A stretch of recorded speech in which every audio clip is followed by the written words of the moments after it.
Monsieur le Président de la République, Monsieur le Président de l'Assemblée nationale, Monsieur le Premier ministre, Mesdames et Messieurs, en vos rangs, grades et qualités. Il est des moments dans la vie d'une nation où le silence devient une trahison, où l'évitement est une faute, où seule la vérité, dite avec courage et avec dignité, peut ouvrir les chemins de l'avenir. Et ce moment d'aujourd'hui en est un. Si nous sommes réunis ici, ce n'est ni pour meubler l'agenda républicain, ni pour prêter à une mise en scène institutionnelle.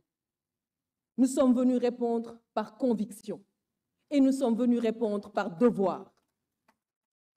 Parce que l'écoute, la concertation et le respect de la vérité sont au cœur de notre ADN politique. Mais aussi parce que nous devons collectivement respecter l'intelligence des Sénégalais qui n'en peuvent plus des combines politiques, des promesses sans lendemain et des stratégies de diversion. Nous espérons vivement que l'esprit de ce dialogue ne sera pas dévoyé. Monsieur le Président de la République, les Sénégalais, dans leur diversité, se sont mis ensemble pour vous élire avec un score sans ambiguïté. La plus belle manière d'honorer ce choix est de rassembler et de réconcilier le peuple autour de l'essentiel. C'est pourquoi nous attendons de ce dialogue un engagement sincère des autorités à tous les niveaux. Il est temps de changer de ton et d'abandonner les discours agressifs. La parole publique doit retrouver sa dignité. Le débat politique doit être assaini, purgé des injures et des insanités qui n'y ont pas leur place. Chaque parti doit assumer la responsabilité de maîtriser ses militants. À défaut, la justice devra jouer son rôle dans toute sa rigueur. Mais nous appelons à une justice véritablement indépendante, équitable et impartiale. Nous soutenons, Monsieur le Président de la République, sans réserve, le principe de la reddition des comptes. Mais ce principe doit rester un exercice de justice, non un instrument de violence, de vengeance ou un levier de communication politique. Il ne doit pas occulter l'essentiel, la précarité croissante, l'essoufflement économique, la jeunesse en quête d'avenir, les femmes en quête de reconnaissance, la diplomatie en recul, l'insécurité alimentaire, les périls qui menacent notre sécurité intérieure et notre défense. Monsieur le Président de la République, nul ne s'attendait à des miracles au bilan de votre première année de mandat, je vous l'accorde.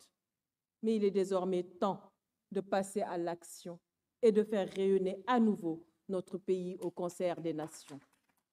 Cela fait 4 longues années que notre pays est prisonnier de tensions politiques qui ont fini de fragiliser les bases de notre économie et détourner l'attention des Sénégalais des vraies priorités. Il faut refermer cette parenthèse douloureuse et lancer des réformes structurelles dans les secteurs vitaux, éducation, santé, équité sociale, agriculture, élevage et j'en passe, industrie. Je vous propose d'organiser des états généraux pour la relance économique afin de réinventer notre modèle. Je saisis cette tribune pour porter un plaidoyer fort en faveur du secteur privé, formel comme informel. Il est temps de le replacer au cœur des priorités économiques. C'est votre meilleur allié, Monsieur le Président.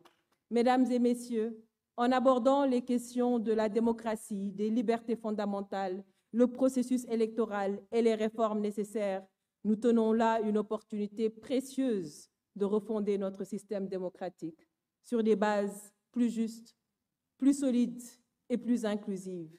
Mais cette refondation sera incomplète si elle ne s'accompagne pas d'un véritable renforcement de la place des femmes dans l'espace politique. Notre sous-représentation dans les sphères de décision est une réelle défaillance démocratique. Une démocratie sans les femmes est une démocratie amputée, Monsieur le Président de la République.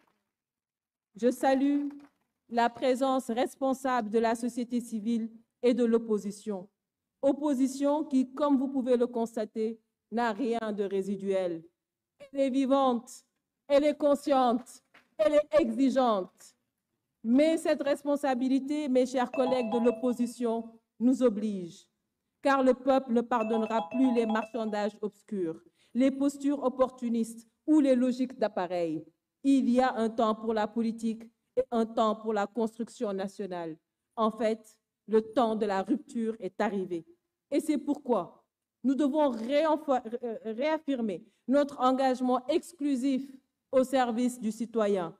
J'appelle à un renouveau politique et générationnel fondé sur la compétence, l'éthique et le courage d'agir. Cela ne nous empêchera jamais de garder notre liberté de ton, ni d'assumer notre rôle de sentinelle vigilante. Je vous remercie de votre aimable attention.